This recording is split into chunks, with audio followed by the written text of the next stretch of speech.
Truths.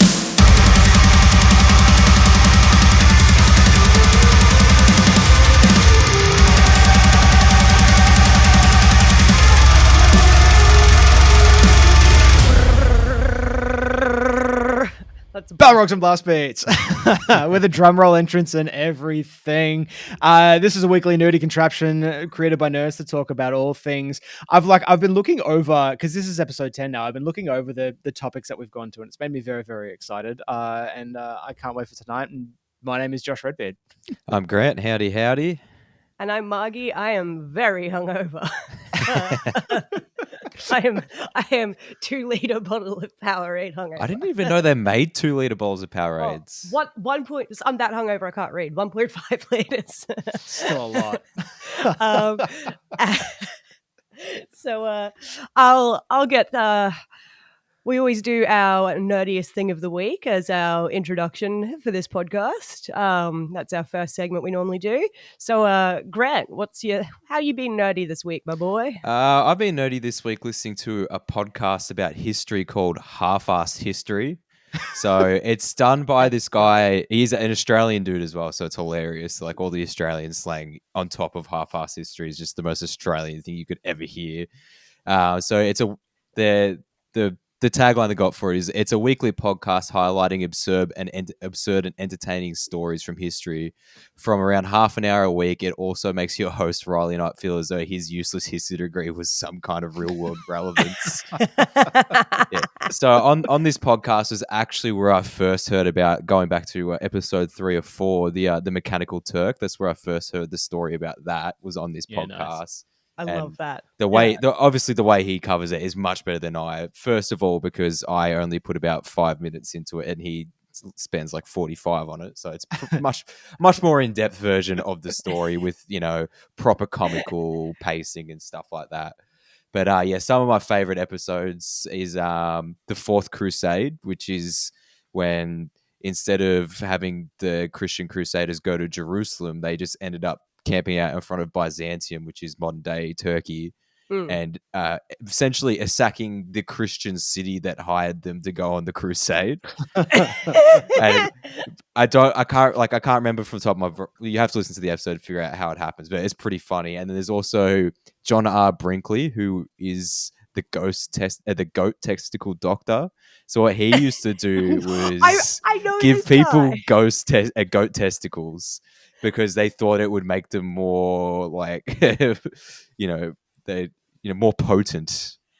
Didn't he actually sew them into people? Yeah, he put them in there. He did the job properly. Wait, sewed them where? Into the balls. Like he Into pulled the out stack. Yeah, so he took out the human balls and put the goat balls in there. And a lot of the people, obviously, like heaps of people died, but not everyone died. Some people had these goat balls. Obviously, they didn't work, but and then this happened. That happened last year. America, crazy place. Obviously, there's also Ching Shi, the pirate queen, which is a hilarious story about this this lady who started in a brothel and worked her way up to having 400 pirate ships controlling the East China Sea, which is fantastic. The podcast You're Dead to Me has a really good episode about her. It was wild. She literally was so powerful that like the government and the military were kind of like, she got away scot-free. Like she got away scot-free. Like that's how powerful she was. They were kind of like, let's look, just, can you not kill us? Yeah, they did like this weird little amnesty thing, and then she's like, okay, I'll come in, I'll turn myself in, I won't go to pirating again. But all the other pirates had their, like, the stuff they've stolen, they had to turn that in. She's like, but I'm not turning my shit in. And they're like, you know what? You keep it, because we can't stop you. And yeah, my last one that I want to cover is also Olga of Kiev, who was a like an Eastern European princess or queen whose husband was murdered by like a rival nation. So what she did to get revenge was she was offered marriage by the rival nation that murdered her husband. She's like, yeah, all right, whatever. The delegation comes in. She's like, oh, no, you guys don't have to leave your boat. I'm beholden to you. So I'm going to get my men to carry your boat to the castle. So what they've done is they've dug a giant ditch in front of the castle, thrown the legitimate giant boat full of people into the ditch and set it on fire, and then she's marched to I can't remember the name of the city that the guys were from. She marches down there and goes, "Oh, I've come here to marry you all, to marry to to marry you all, to marry you all." Yeah, no, but and then what happens is she gets them all pissed, and then they just kill them all, and then to finish it off, they steal all their doves, leave the city, and tie sulfur to the feet of the doves, light it on fire, and then the doves all fly back to their homes, and it just burns the city down. And she's just like, This is like a real life red wedding. yeah, like it's, and then she metal. ended up getting canonized by the Pope, even though she was she ended up like really, really late life turning to Christianity. But yeah, it's kind of like maybe a lot of that one probably didn't happen, but it's a hilarious story. So I'd suggest checking that out. How about yourself, Josh? What's the nerdiest thing you've gotten up to this week? I thankfully found myself feeling a lot better because in a couple episodes ago when we were talking about Comic-Con and all the ads that came out, I expressed my concerns about the Sandman. But as soon as it came out, I watched it. And I'm thankful that all my concerns were misplaced because it is fucking phenomenal. It's so well done. The fact that so many neckbeards are getting pissed off about the changes that are being made to it just makes me happier.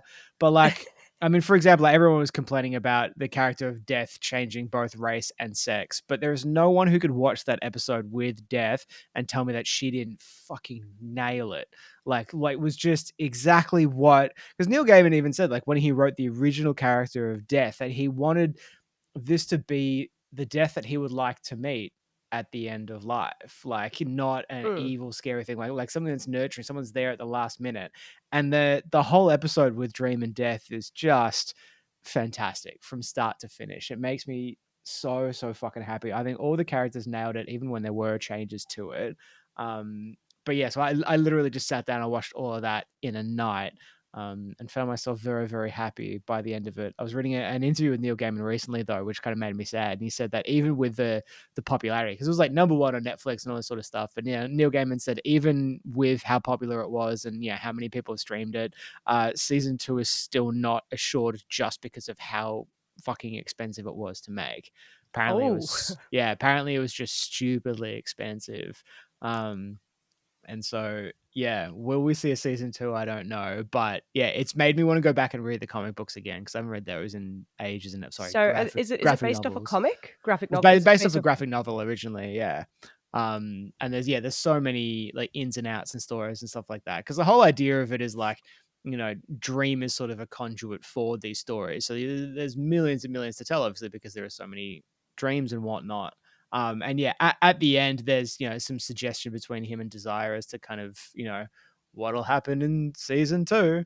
But my favorite thing about it was it reminded me of one of my favorite indie films as well. As a character that comes in at one point. I won't tell too much about it, but it was an actor called John Cameron Mitchell. John Cameron Mitchell is became popular from this. It was a off-Broadway play, as well as a movie called Hedwig and the Angry Inch, about a trans person in like middle America, trailer park America, and it's like a punk rock musical. And I just spent like the whole night after watching these episodes and be like, that's John Cameron Mitchell. Just watching like all like songs from Hedwig and the Angry Inch and like telling my friends about it who'd never heard of it. And so it just got me very excited to go back through a bit of nostalgia. So on a very happy nerdy trip. So would you recommend reading the graphic novel before watching the show, or they're very different? Like I think you could do one or the other. I don't think you need to have read the graphic novel to watch the show. Like it explains everything that needs to be explained. It's very much its own kind of thing.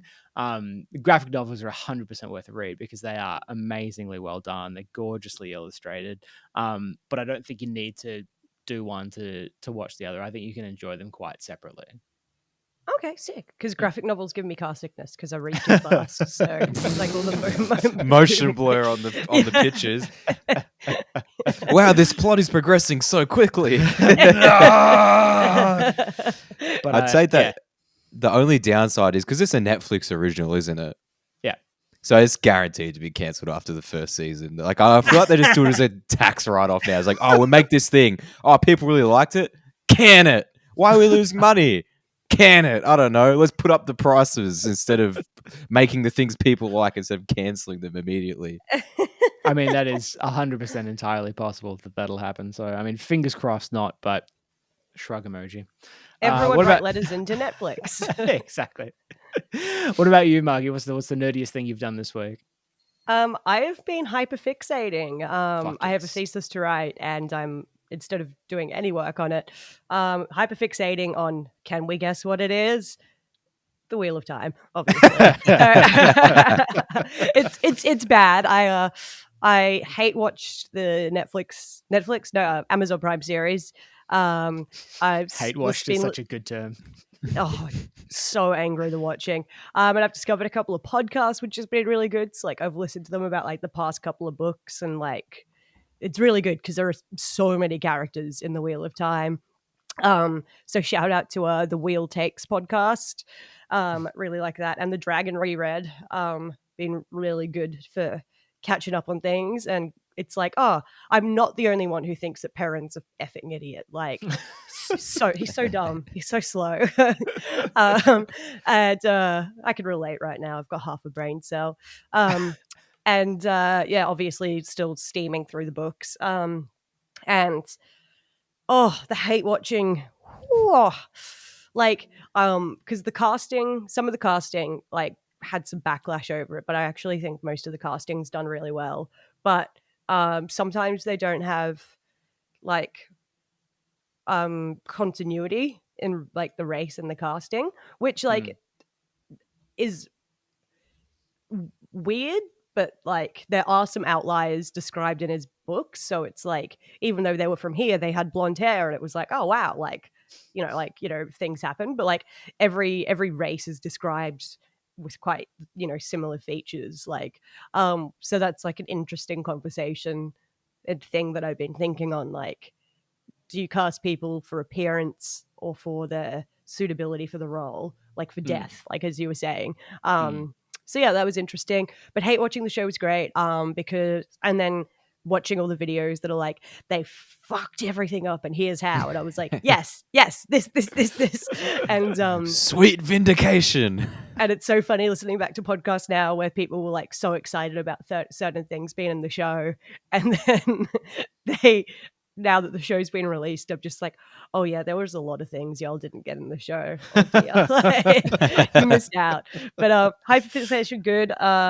Only thing on my brain. It's great. Amazing. Yeah. Amazing. It's my life. I love it. And this is, as I said at the start, this is episode 10, and we Marky, I think you started joking about wanting to correct something you'd said in a previous episode, and that sort of like everything I say.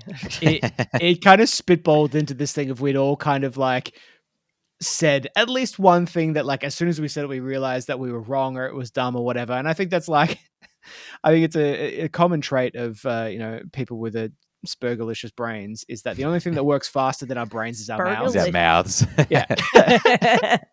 And so we are, now that we're 10 episodes in, we wanted to, have a bit of a corrections corner for things that we'd said, to kind of air out that, yes, we know that we were wrong.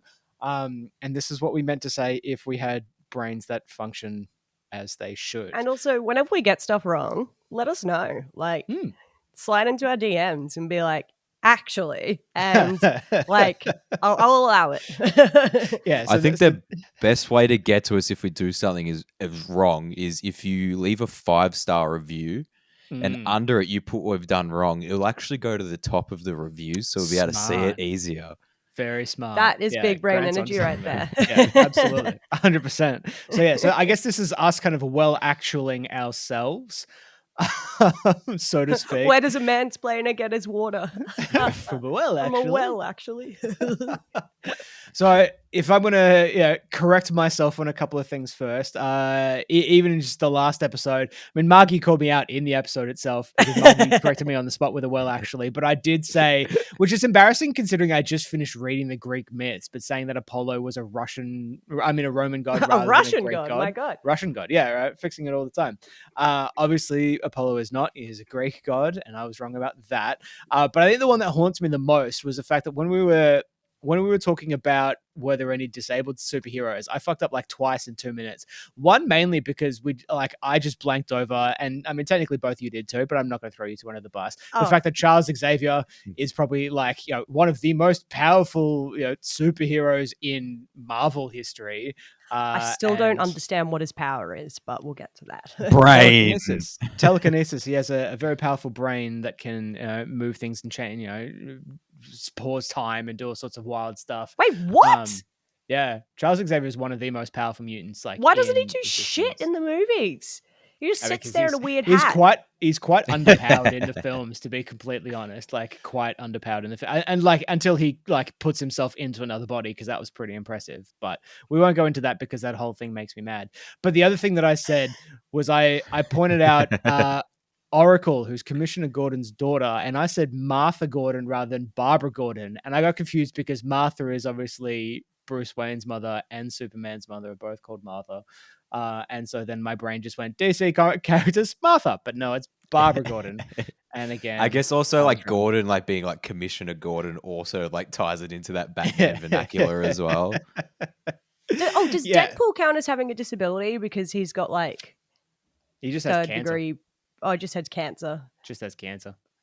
Does he still have super it? cancer? I thought he got cured from cancer. No, so it's we go down a Deadpool hole here, but basically no, his superpower is it's his regeneration is constantly curing his cancer as quickly as his body can develop it. But writers who have kind of extrapolated upon his powers over the years have basically said if his body actually got rid of the cancer completely, his healing powers are so strong they would actually kill him in a heartbeat. They're just that powerful that they need something to constantly consume. So it is his cancer, and so it's this whole cycle of generation and regeneration. But yeah, if someone actually took away the cancer but not the healing power, his body would basically consume itself in an instant. Does he still look like a ball sack in the comics? Yes. Okay, cool. That's because of cancer. All right. Yeah. Well, I thought he got burnt, didn't he, or something like that? Oh wait, no, they can't be. He may have been in one of the backstories as well. But yeah, it's mainly just his gross cancer healing ability. Nice. Fuck around. Yeah. Yeah. But those are the main things that I've said so far that haunts me. Grant, what about you? What do you want to correct for yourself in corrections corner? Yeah. Well, to start with, a few episodes ago, we were talking about one of my favorite kung fu style movies, The Hero, and I said Michelle Yeoh is in it, but she's actually not. It's Ziyi Zhang who plays as Moon in The Hero, but also came out at the same time pretty much as Crouching Tiger, Hidden Dragon. So I was just getting my streams crossed between the two movies, which Michelle Yeoh's in Crouching Tiger, Hidden Dragon. So that's something that I got wrong there. Also, I said in the Comic-Con episode that it was the green skin in She-Hulk that I thought was making it look weird, but I think it's actually the hair. How thick it is, you can't see anything through. I think that's what makes it feel unnatural, but also still show's amazing. Go watch She-Hulk; it's fucking hilarious. Yeah, I thought it was going to be a movie, but it's a series. No, it's a TV show. Yeah, I haven't watched it yet because I've been too busy hyperfixating. So the first episode was kind of just like your origin story, but I think it's kind of be like a monster of the week style thing, maybe a court case every episode, keeping it fresh. So I think it's gonna be really good.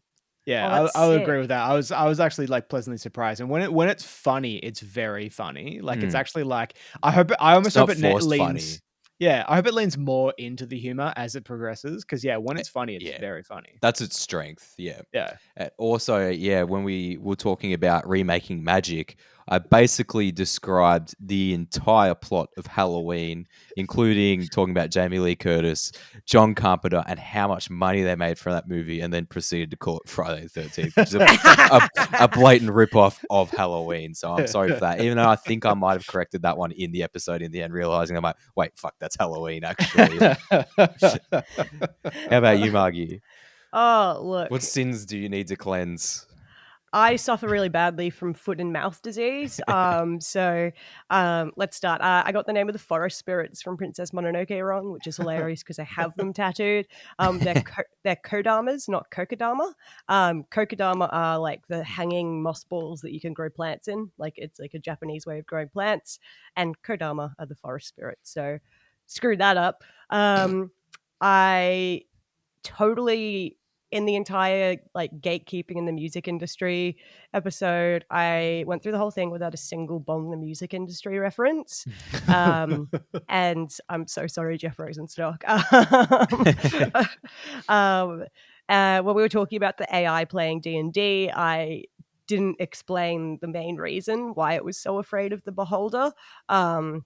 Because it was the AI was playing as a wizard, and beholders have an anti-magic cone around them. And so that's why it was so afraid of the beholder, because of like its stats, and then it can't, and a wizard can't use magic unless they're really good at like hand-to-hand combat. Then it wouldn't be afraid. I don't know, like the wizard in my D&D campaign once rode me when I was a giant spider, druid life, and then jumped off my back. He's a halfling. Jumped off my back and launched himself at someone with a dagger.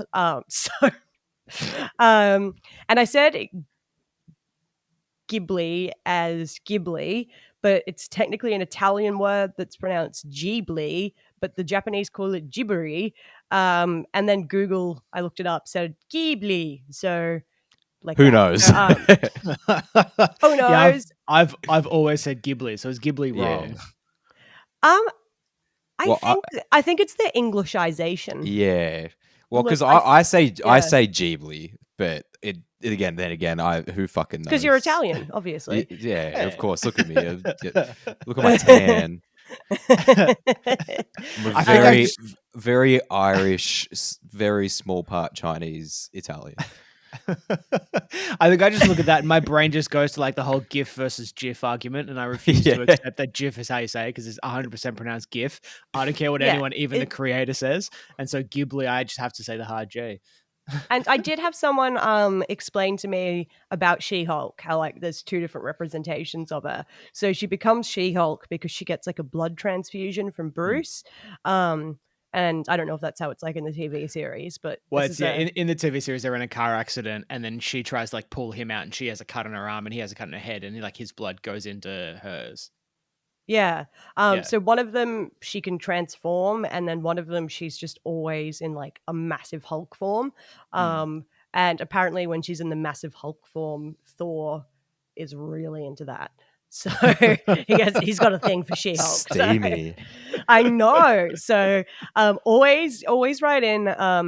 I forget to say stuff all the time. Like I'll forget about things like bomb the music industry. Oh my God. So always write in or explain stuff if we like don't get a concept because I don't know, we don't like, please let us know because I like learning new things. So yeah, we're definitely not against being told that we're wrong. And yeah, we aim to be correct, but you know, we're not perfect. So sometimes we get it wrong. Speak for yourself. I'm not perfect. There you go. But also, just make sure you let us know because please, we just need to know you're listening to us. Please, I need to let us know. So like no, we are. I see us. The stats go up every single week. I like to keep an eye on those and the conversations. Okay, so Josh knows what the stats are, but Grant and I have no idea. Yeah, he doesn't want to tell us because he knows that we'll be upset. Yeah, he doesn't want to make us sad. But it's just us listening to our podcast when it comes out because we need to share it. And the conversations on Instagram are getting better every single week as well. I'm really enjoying seeing the conversations that are happening, especially on last week's one around bad casting. That was very that blew up. That was good. Yeah, so we're having fun with it. We're having fun with it.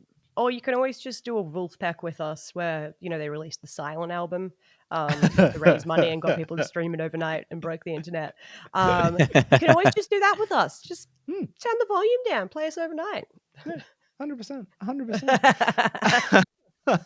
I have no. I don't even care if you're on metered data. Do it anyway.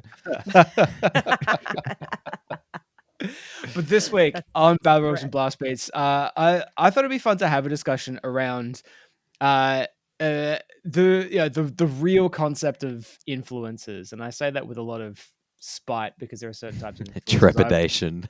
don't like. But people that have had an influence, whether it's in music, in movies, in video games, and the kind of impact that they have had on our lives, on our scenes, on entire genres of music, movies, film, because there is a lot to be said for people who influence, I think, I don't know if unconsciously is the right word, but it's not their intention to change the world. They do something out of passion, they do something out of love, and it just becomes something more than they ever meant it to. And I think, like, if we start in music, I think, the one that kind of stands out to me, and someone who I think is doing a freaking incredible job in, like, has really brought hardcore music back over the last couple of years, has been a gentleman by the name of Sunny Singh, who runs a YouTube channel called Hate56. And Sunny is an amazingly passionate human being about music, but he has been DIY for the last, I think, 15 years now. I think Hate56 started in like 2007. It was just, Sunny going to shows with just a hand like camcorder and filming local hardcore shows. And now, like, 15 years later, he runs all over the States. He came to Australia and filmed a whole bunch of sets over here. He filmed a set for a band called Harm's Way, and there's a part where, like, the vocalist, the running man, the vocalist of Harm's Way is like the size of a house. This guy is terrifyingly buff.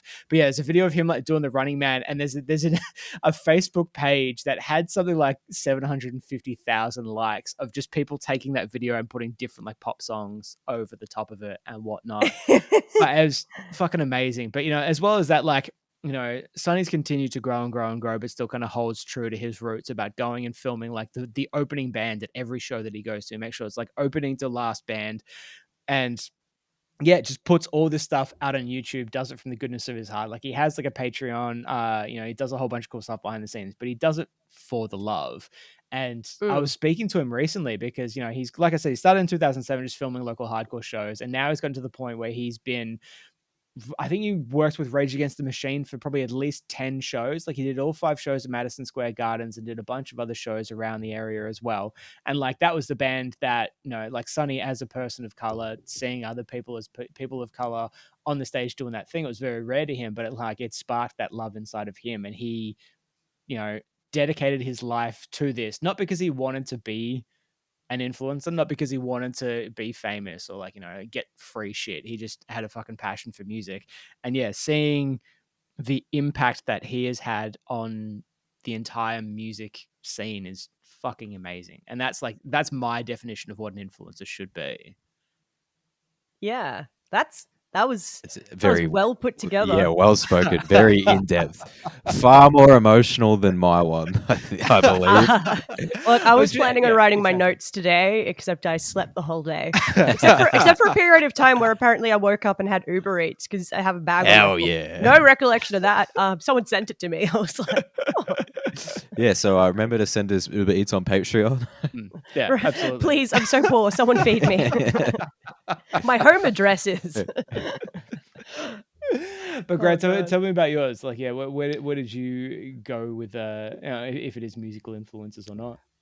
So it's not musical influences, but I've gone with George Lucas, but not for the reasons that you'd think. So is it his personal style, like his really strong aesthetic? No, it's not. It's not. She's talk like this, where you need 3 chins to do it. That's my bass face when I play live. So in 1975, when they started producing Star Wars, George Lucas also founded this little known company, which maybe it's not so little known, called Industrial Light and Magic. So Industrial Light and Magic is a visual effects studio that has pretty much been behind any major movie you've loved for the past 50 years. So what they've just pioneered the shit out of the way that we see films today. So in 1975, they had the first use of motion control cameras in Star Wars. 1980, they invented Go Motion, which is stop motion, but with what you do is when you're doing stop motion, you actually move the camera instead of it just being part by part. So it makes it actually feel like instead of it skipping, the part actually moves and there's sharpness on it, on like every movement of whatever you're trying to capture in stop motion. They were the first to use a completely computer generated character in a movie, which was the stained glass man in Young Sherlock Holmes, which I've never seen. So it probably looks like dog shit. It's 1985. Young Sherlock Holmes. Yeah. They did the first digital composition of a full screen live action image during the final sequence of Indiana Jones and the Last Crusade. So what that is on a computer, they've designed the entire choreography of a scene before they've then implemented it in the movie. Oh yeah. So they've completely thought out all their props and stuff. They were the first people to use matte painting to create 3D geometry and parallax in a scene, which is kind of what you do is. What's a good example? Like you played Street Fighter, you know how you got the front section and then the background moves. Yeah. So the background moves to create depth. So it's the first time that someone's used that in a film in 1991. The first computer generated main character, the T-1000, they did in Terminator 2, which is pretty crazy.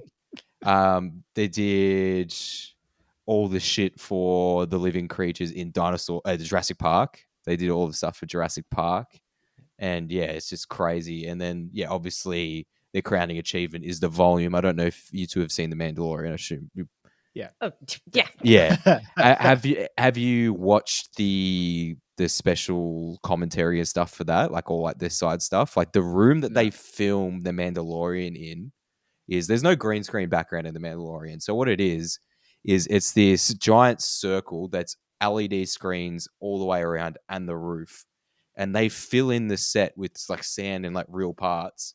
And all the background is on this LED screen. So as you move, it's a completely 3D generated in Unreal Game Engine background that they've made to move, to give depth, to make it feel like you're actually in that world. You're a character in that world. That background moves around on this, basically, apart from the floor, 360 degrees environment that's got a full picture everywhere. It's fucking crazy. So It's amazing. how much of that was done that way versus like on location? Like was it all done? It was all done in it. The whole thing was done in the volume.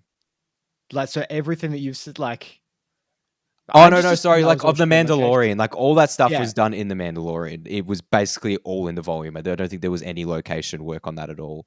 That's So like, because yeah, all the time they're on Tatooine and stuff. Like maybe like the big town. Maybe that's not in the volume, and like some of this, but like all the stuff. I feel like they built that set. Yeah. All the stuff They where he's used like it. standing next to a spaceship, and there's like say like after he fights the Mudhorn, and he comes back to the spaceship with Grogu. That was really gross. I just want to say. Yeah, it was. The egg. Even all that stuff, that's all in the volume. So all that surrounding is actually being captured with the film. It's not being added in post.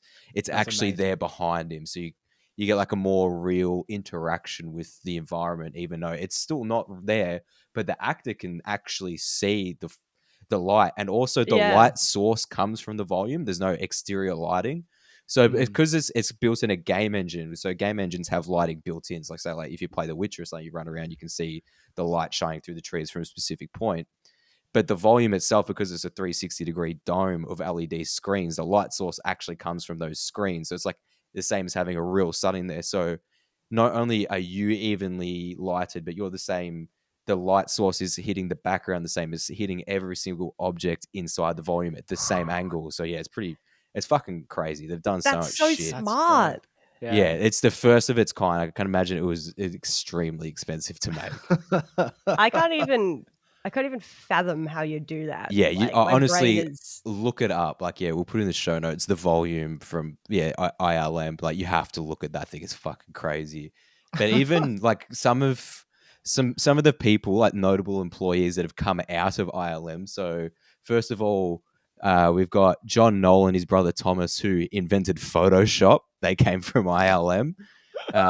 We got David Fincher, who came out of ILM, and then he directed Alien 3, 7, with Brad Pitt and Morgan Freeman. Fight Club, Zodiac, The Curious Case of Benjamin Button. Obviously likes Brad Pitt. The Social Network, The Girl with the Dragon Tattoo, and Gone Girl. So that's a pretty decent resume from coming from a visual effects That's a company. very good resume. And then you've got Joe Johnston, who was the VFX art director, and he did Honey, I Shrunk the Kids, which is hilarious. Love that movie.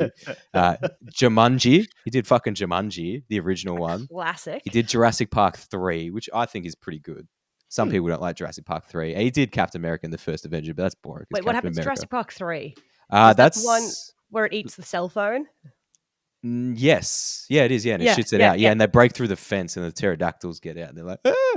But also, a couple of other people who came from ILM was Adam Savage, Grant Imahara, and Tori Bellucci from Mythbusters. So half of Mythbusters came from ILM. So that's how they know how to make all that shit. Yeah, like that's amazing. And, like the list of all the movies that they've been in. I'll do a quick. I'll just do the 80s. So we got Star Wars, Empire Strikes Back, Raiders of the Lost Ark, Conan the Barbarian, Star Trek Wrath of Khan, The Dark Crystal, E.T., Poltergeist, Return of the Jedi, Temple of Doom, Star Trek 3, The Neverending Story, Goonies, Back to the Future. I'm skipping a lot here. The Labyrinth. Fucking. It's just that's that a Caddyshack 2 for some reason.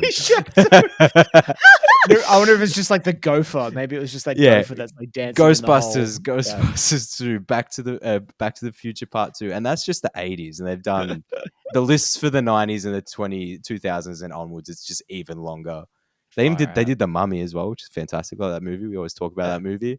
But yeah, they've basically anything that we've loved, they've probably touched at some point. It's fucking crazy. That is amazing. Holy shite. Like, wow. And I did also have a second one in Todd Howard, but I've also probably talked enough about ILM that I could pass it to you, Margy. Who's Todd Howard? So Todd Howard is he's the guy who owns Bethesda Studios, he's like the CEO of Bethesda Studios. So it's a game company that does Elder Scrolls. So it's so eventually he's responsible for the creation engine, which they use in Morrowind, which just completely propelled RPG games to the forefront. Put RPG games, like computer style RPG games, onto consoles. And then after that, they followed up with Oblivion, which is huge. And then obviously Skyrim, the biggest game ever, probably. They've released it. They've released it 7 times. Like they did the 10th anniversary, then the special edition. Now they got the fucking 15-year edition. It's insane how many versions of Skyrim there is. But I still love the shit out of Skyrim. Yeah, obviously Fallout 3 and Fallout 4 are huge.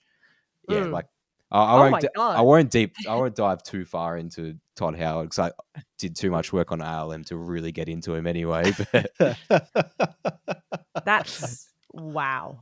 Yeah. Okay. Cool. You've got some influential people. What I've done is I've collated things that, like, off the top of my head, I'm like, damn, that had a big influence.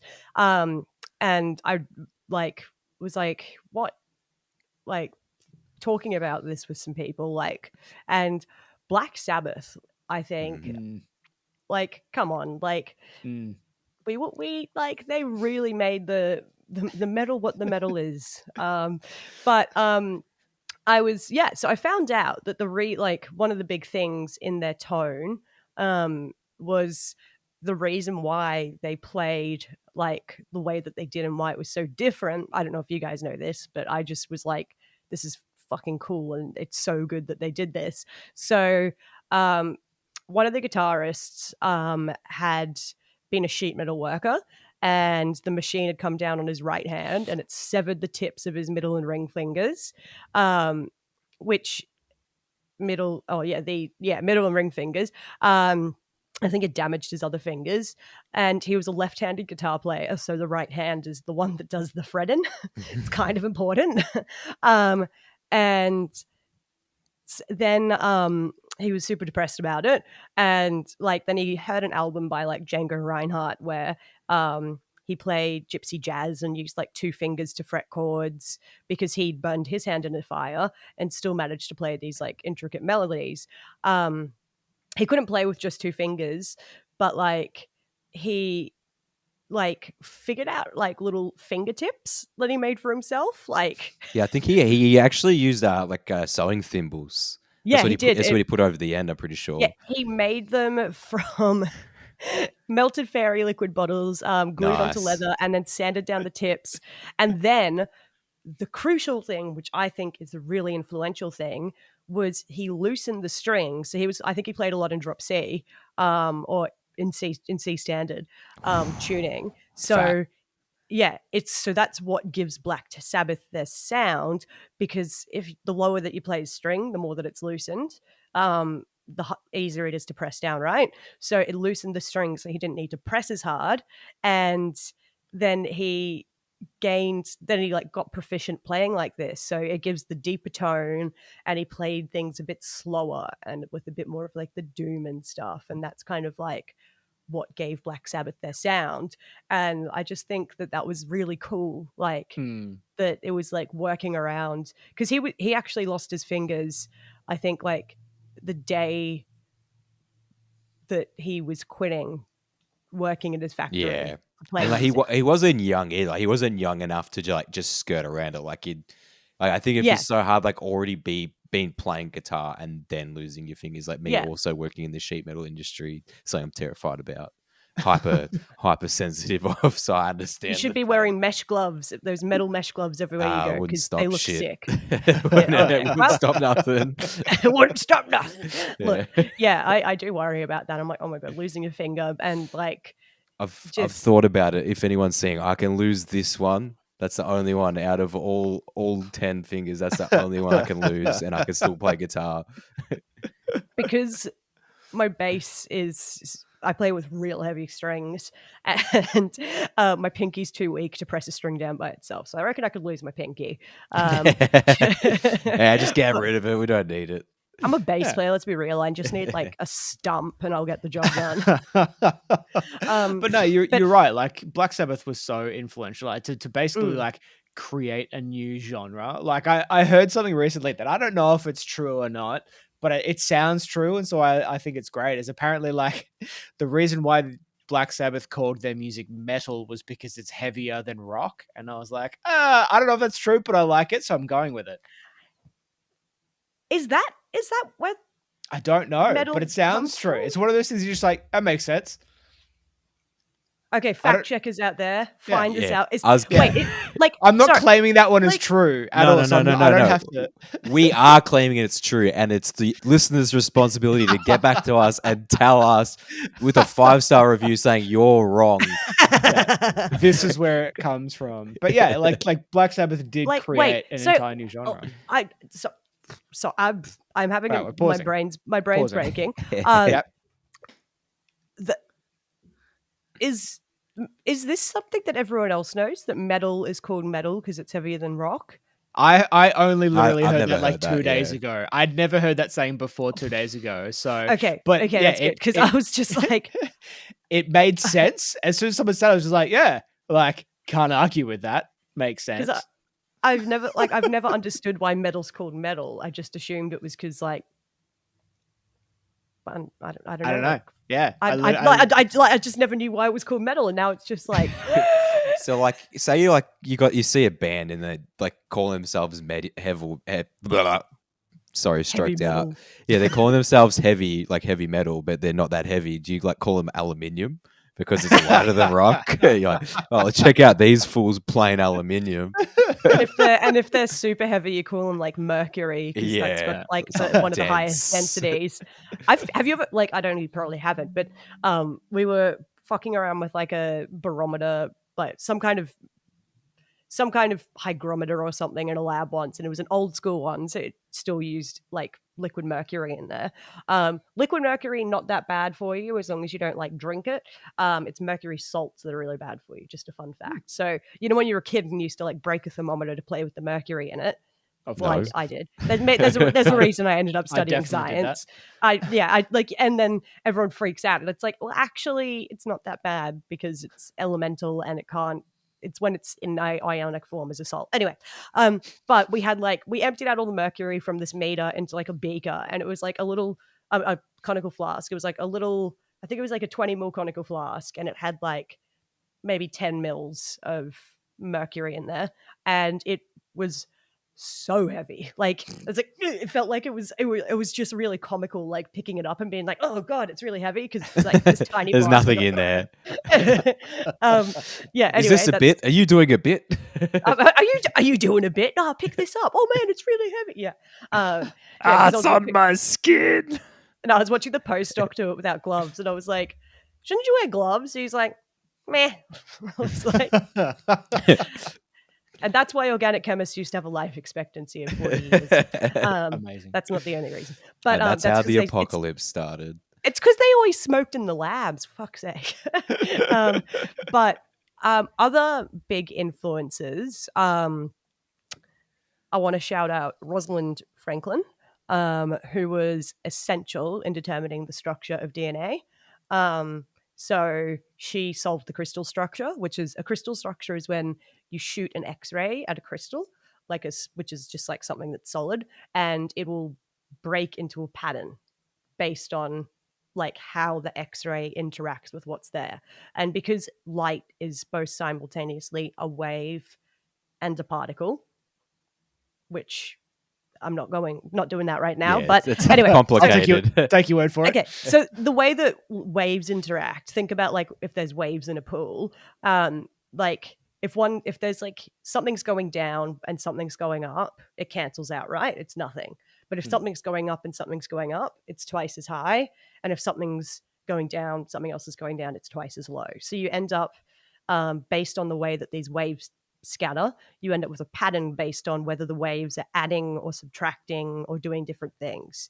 And then using a lot of crazy maths, and this was like pre-computer days, you could figure out what these spots mean in relation to what the structure is. So you can go, all right, this pattern, do some maths, means that we have this kind of a structure, which is really fucking cool. I've solved an X-ray structure before, but I used a computer because I'm smart. But using this, she figured out that it was the double helix of DNA, and she gets overlooked a lot in history. But to me, she's really influential as a female scientist, and as I don't know, just like influential in a way that it's like I always saw her work as being overshadowed by these two men who worked like on it with her, and they get all the Watson and Crick get all the credit for it. But it's and so I find that really I just want to say, like, I find that really influential from my science nerd point of view, like seeing a woman being overshadowed, but we know that she did the hard yards, and I'm like, that's history in a nutshell. And it like and now you see female scientists just being like, so it's great. Well, it's even like was it Mary Curie they used to make her husband put his name on her work. Like the French Scientific Society used to make her husband put their name on her work. And then when he died and she was obviously still solving all these new problems, they're like, well, how about we put his friend's name on the work now instead of you? And it's like, so actually, no, you can be a teacher at the school, but we still can't say that you're a scientist. Like it's fucking crazy. So that was like, I thought that was a different viewpoint. Sorry for doing that. Other one cool. was J.R.R. Tolkien. Obviously kind of defined a fantasy genre. And also the English language itself. Legit. God, that man was such a nerd. He was a cunning linguist.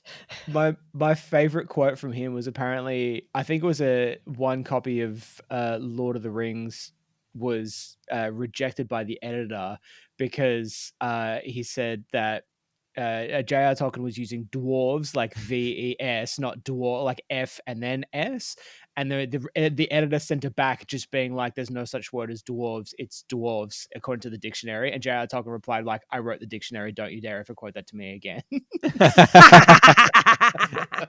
So he was also very influential in SAS. Yes. So that's one that always comes to mind. I think being influential is, I guess it's like when you do something, as you were saying earlier, Josh, like out of a love for it and out of like a I don't know, like it's like an authenticity that makes them Yes. like that's what makes you influential. Like a pure intention. Yeah, so 100%. I hate the word influencers on Instagram. I just want to put it out there. Like, Yeah. Well, this that's is why I what thought my it'd be. day was like, and I'm getting paid to go have a coffee somewhere. And you're That's like, why I thought it'd be fun to like to paint the right kind of influencers, like people who have Take the word back. take the word back, because I mean it's I mean to put things that both of you have said together as well. I mean, you want to speak about the power of women in an industry, and the power of the video gaming industry. Like, have either of you watched I think we've talked about it one of the very first episodes, the Netflix documentary High Score? No, nah. I haven't watched that. You told me to It watch it. I still is- haven't. It is. We don't listen to Josh. We do our own thing. No, of course not.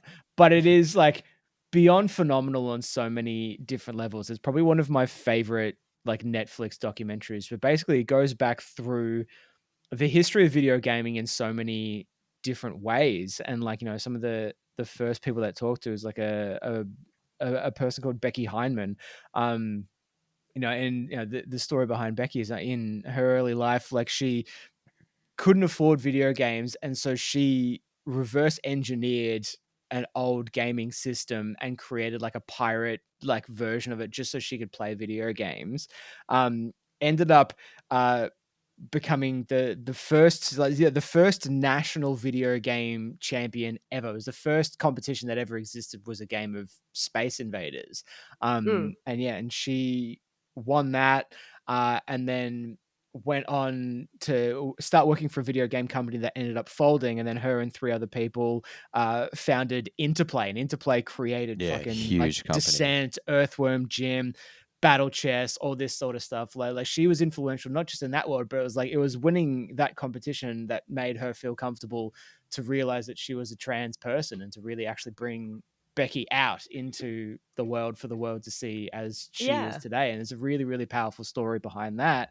Another person they talked to through this documentary is Jerry Lawson. Jerry Lawson was an African American computer engineer who was the first person to like properly develop the cartridge system that we still know and love today. Not all of us know it, but most we do on the podcast. Like in printers. Like anyone who's like 3 years like, younger than me doesn't know what a cartridge is. Yeah, a cartridge is in like the games on like the NES and like the Super Nintendo, all the way back to like how you put like the little like thing the game in, cartridges, the game. Like Game Boys and everything like that. Yeah. So he got again overshadowed though, because he created it for an old company before Atari. The game, I think I forget the name of the company, but the game console was called the Channel F. And then Atari said, yeah, that's a great idea, and dropped the Atari 2600, which obviously became the biggest thing in the world. So his story became overshadowed by Fairchild. Yeah, Fairchild. Yeah, and the Channel F, and it was fucking brutal for him. But yeah, it's funny to look at all these stories. Like Roberta Williams is another one. Roberta and her husband Ken created Sierra, and again Sierra created again some of the best games ever. But it started from just people who just loved playing. Like Roberta and Ken's story is a lot around like tabletop RPGs and Dungeons and Dragons and the old games of like adventure and stuff like that, back when they were like text-based games before there was even graphics. And apparently Ken brought home this game one day, and Roberta just sat down and started playing it and just became addicted. And it was just kind of like, I reckon I can do better. And then, they created Sierra, which fucking dominated the industry and created, King's Quest, Phantasmagoria, everything that they did there. And like, it goes through like all the, like, the rise of the Japanese games and like creation of Pac-Man, everything like that. But the stories that they find, the people that they find, the people that they talk to, like, High Score is amazing for anyone. Like, even if you're not that big on video games, like the stories involved and the stories that are told in it are fucking amazing. Like, I've been rewatching it over the last couple of days because I knew I wanted to talk about it. Oh, is it a series? Yeah, it's a series. I thought it was just like a one-off documentary. No, it's like 6 or 8 episodes, and it kind of goes, like, it focuses on different things. They all tie together really, really nicely. Like, the end of one will kind of start, the next one. Like, the first episode's all about, like, the rise of Atari and stuff like that. And then, like, the crash of, like, the video games in the, like, throughout the 80s, they talked to the dude who created the worst video game ever, which was like the ET video game on the Atari. Yes. I know all about that. His story is amazing. Like he literally created that game in 5 weeks, which is why it's so fucking bad. And yeah, so like I could not recommend that highly enough in terms of like looking at people who have had an influence on the industry, and it's not just old white guys. It's a whole bunch of stories from across the spectrum, and they're all wonderfully Across well the told spectrum. stories. A bit of a factoid how you're talking about earlier about Interplay. Do you know what Interplay is today? No. It's motherfucking Bethesda, man. Is That's it really? That's Interplay, yeah. Gone full circle. Amazing. Come all the way back around. Yeah, hell yeah. See, stuff like that's so sick. And I think for me though, like thinking of influences, a lot of it came down to like I just kept thinking of females in the music industry, like or like in bands. I mean, like the first seeing like Arch Enemy, like when I was like a little teenage girl, and I was just like, fuck, I could do that. Arch Enemy was actually one of the first songs, like Nemesis by Arch Enemy was one of the first songs I learned on guitar. So I fucking love Arch Enemy. Yeah, I would have like played it awfully, but and like seeing like Karina Utamo from High Tension, like a Melbourne band, is such a powerful performer, and every time I see her, it's just like I'm floored. Like, but I think that's a very, very important thing to kind of point out. And Reba there as well. from Reba's amazing. Code Orange, so good. But yeah, it was like, obviously as a white male, there is a lot of like people that I can look up to kind of everywhere and have in my whole life. But yeah, it was someone kind of explained to me is like, when Obama became president, and like then suddenly African American children could say, hey, we can do that too. Like it wasn't just like you see like just one day. Yeah, because like I just kind of seen white guys running countries and stuff like that. And you're like 100%. As soon as there's a female leader, as soon as there's an African American leader, like other people can see that too, and that's such a big part of why like representation is so important in influencers as well, because you can see people like you can see people who aren't like you, and maybe you can get something out of it, but when you see someone that you can actually relate to, it's a very, very different thing. Absolutely. Like seeing a super nerd who loves linguistics and just goes like, I'm writing a fucking book, no one can stop me, and it's going to be out of control. And I'm like, yes. And like, I'm going to write the first one, and no one's ever going to like it until I write the other 6, and they're going to come back and love the first one. Oh, God. Bring it back with Slurm Classic. But yeah, I think like bringing what I was kind of saying at the start, kind of full circle. I think if you look at all the stories of people who have changed industries or changed genres or changed like whatever it happens to be, like on everyone that's been mentioned through this is like no one went out with the intention of being the influencer. No one went out and said, I'm going to be an influencer. What do I do? Kind of thing. They all kind of said, well, I'm pretty sure Marie Curie had a really successful Instagram account. Right, it was all the first X-rays. Fuck,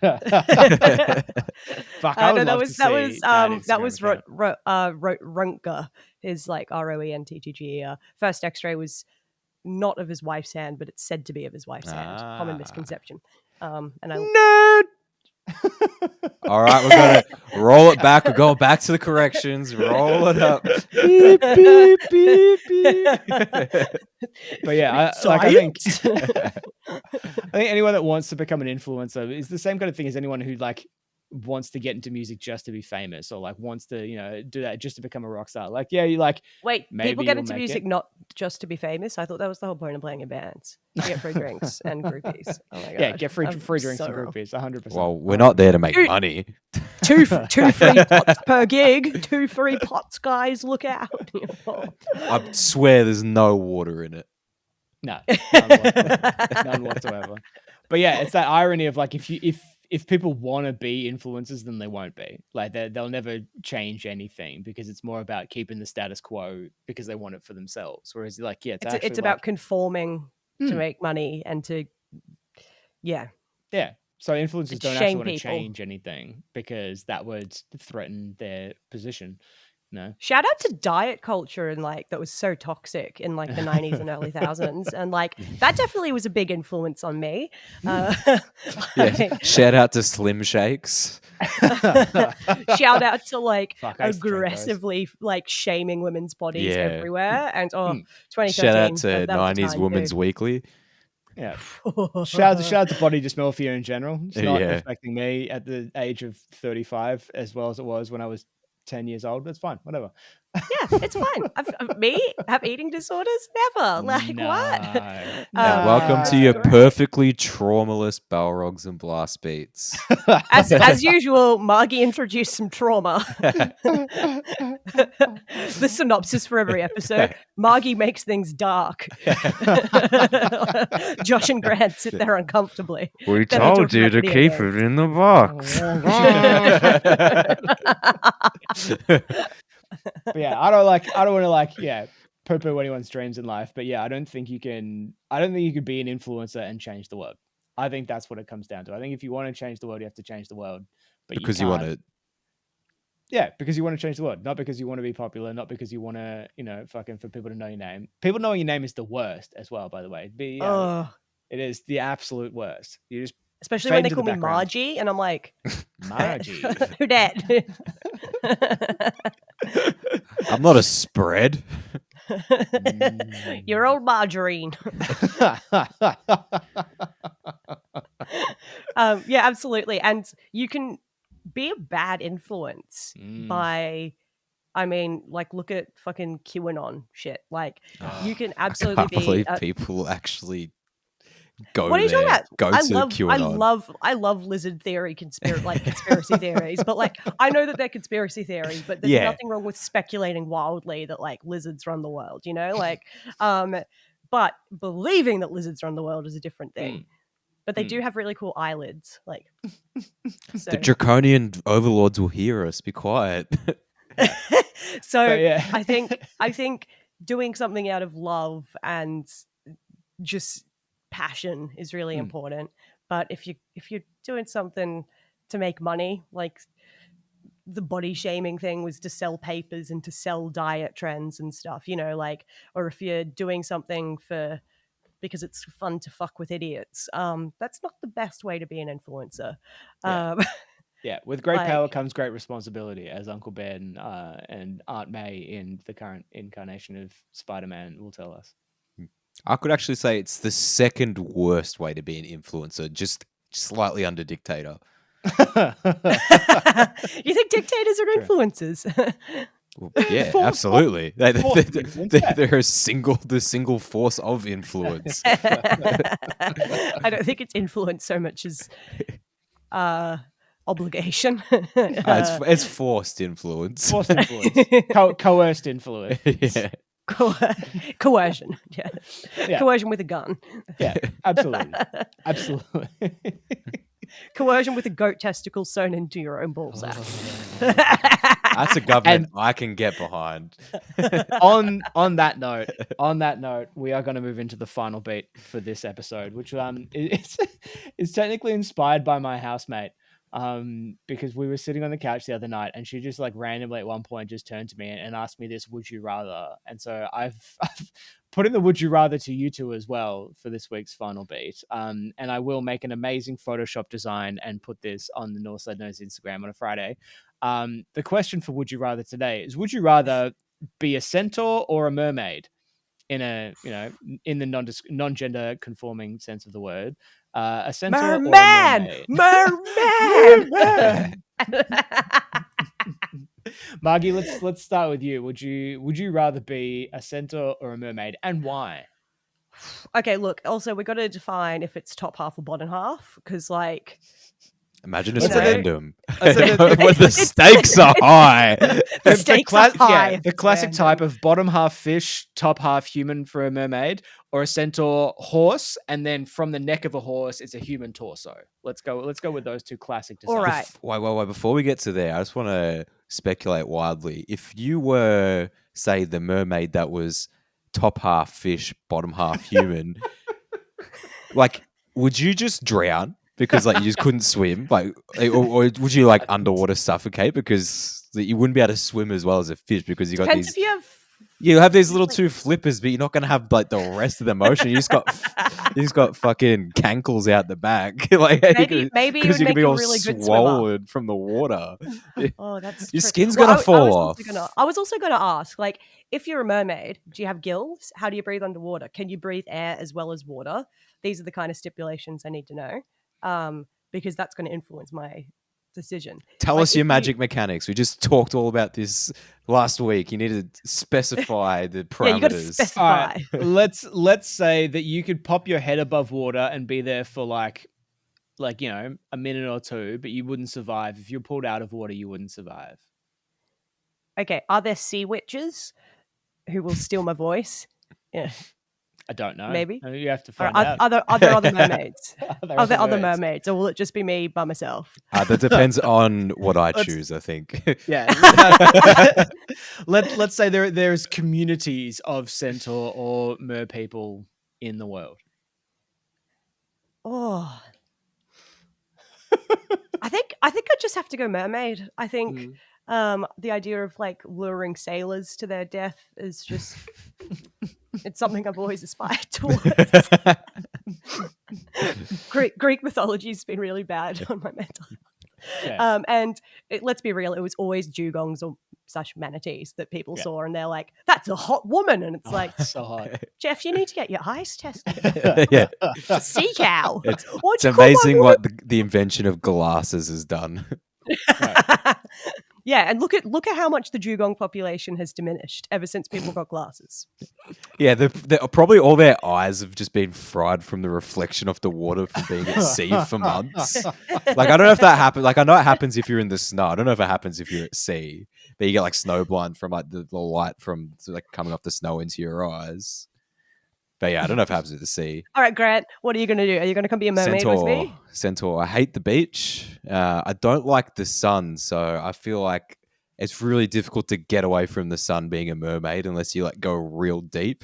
How's a centaur going to fit into a house? Yeah, I can stand under some trees. I could graze. You just want to take horse-sized poops. Oh yeah, I could do that as well. You know, flick it around with the tail, whatever they do. Kick people. Yeah, absolutely. Just walk around, and then when people come up to me because they're like, "Oh, that's so cool," I'm going to stand behind it because I'm an idiot and be like, "Hey, that's a social contract you just signed. I get to kick you now." Going to court? No, yeah. it was not I'm half horse and I kicked him with one leg. That's half force. He was standing behind me and he was asking for it. Yeah, he knew the rules. Josh, are you going to be a horse girl or horse? I mean, it's a tough one because I would love to explore like the deep dark parts of the ocean, and I think like you can only really I could get a lot of really good science done. As a mer person, you can only do this. But like Grant, I hate the beach. I don't like the water. Same. Oh my god, I've made a terrible decision. Yeah, so you've screwed yourself there, Margy. I feel like I'd have to be a centaur because I could explore the hills and plains and clop along everywhere, and that'd be fun. Yeah, I'm more curious about the ocean. You could be a police horse. I could. And a policeman. But, a cab, so that's never going to happen. I could kick a policeman. That'd be fun as a horse. Obviously, I'm not fight a policeman as a horse. I'm not endorsing, violence towards police. But if I was a horse and they were just behind me and I accidentally kicked them, that's just, I mean, we've already it's the social contract. It's the social contract of being a horse. It's centaur law. Yeah, that you're just allowed to kick one police officer. Yeah, that's the She-Hulk episode. By the way, you guys are welcome to take it, creators of She-Hulk. 100%. Yeah, I'm probably. Sorry. No, also, being a mermaid, like, there's big shit in the ocean. Like, if you're a centaur on Earth, like on land, you're top of the fucking food chain. Nothing's gonna come for you if you're underwater. Like, you're gonna giant octopuses and shit like that. Lions and bears, I reckon, it'd come for you pretty. Yeah, hard. You're like, you could just not live where the lions and bears are. You could just live in Australia. Yeah, what if you stuck on a snake? Yeah. What if you broke your leg? Snakes will fucking get you. Yeah, well, I could get to the doctors. Whereas if I'm in the ocean, I'm just like, oh, there's a shark there. Oh, there's a school of sharks. They'd like to eat me, and I just have to try to swim away. I know there's no school of sharks. But, yeah, but like, say like a colossal squid or something like that. Or if like, oh, I'm gonna like if I was in the ocean, I'd want to explore like the deep ocean. I'm like, I'm probably gonna fucking die. Who knows what's down there? Godzilla's gonna eat me. Yeah, it's funny because What a way to go. I'm more curious about what's at the bottom of the ocean. Yeah. I'd love to go and find like Atlantis and shit, but yeah, I'm gonna go a centaur because I don't like the water. Yeah. Yeah, I really hate the beach, so I've made a terrible decision. Yeah, but you know and what? You've got to stuck with it now. I want to live out my Little Mermaid fantasy, but the true Hans Christian Andersen one where she kills herself at the end. So, To the deep it is. I love it. But you're gonna let us know, dear listener, what are you gonna pick? And yeah, follow at Northside Nerds on Instagram. The link will be in the show notes for you to go and follow the We're Instagram. on Twitter as well. We're on Twitter as well. Where I've given the Twitter login to these two as well. So if anything happens on Twitter, it wasn't me. I think I've failed to I've not log into Twitter somehow. That's all right. That's fine. Technologically savvy. I did one repost. Instagram's far more fun anyway. But yeah, you got to let us know. We'll post the thing on a Friday morning, and then go back through the Instagram and let us know on all the other ones as well, because there's some wonderful questions. We're now 10 episodes in. Yeah, we've had a lot of fun so far, and we will continue to have fun with this. I don't actually care how many people listen to it, to be completely honest. Yeah, it's just fun. Shit with you two every week. We just do it for ourselves. But until then, actually, why are you listening? You got some kind of weird voyeur fetish? Like, what are you doing here? This is our conversation. Yeah, just like being a fly. I'm not going to get my feet out if you're listening. Jeez. This isn't a Quentin Tarantino feature film. I mean, Margy, to be fair, I think you've here. said that you're not wearing pants at least 4 times in 10 episodes, so... I'm often not wearing pants. I dislike them strongly. See, I don't have to wear pants if I'm a mermaid, except for my fish pants. Yeah, but you also have perpetually pruned fingers. Would you? I reckon that'd be part of being a mermaid. I feel like you wouldn't prune. I don't know. Do you reckon you would? You didn't stipulate that at the start. Can you talk to sea creatures? It's a great question. I feel like it's unfair if you can, crabs. but I'm going to say yes. But then we as centaurs, I guess we can speak English. You could talk to we can horses. speak language. Yeah. Oh, yeah. Yeah, but I guess technically, all the different kinds of sea life under there, you're only going to be able to talk to one of them, aren't you? They're not all going to have a common language. My dog can't talk to a cat. It's not. Maybe he can. You can't actually prove that your dog can't talk to your cat. I'm just saying. I don't reckon. Yeah, you can. think I'll about that. I'll get my cat on microphone. You bring your dog up. Let's go. Yeah. All right. See what happens. No, Bowie's fucked off somewhere anyway. Sorry to disturb your slumber, sir. Amazing. On that note, peace out. Much love and nerdydom. ACAB. Nerdydom's not a word. ACAB. Much love and nerdydom. Nerd on.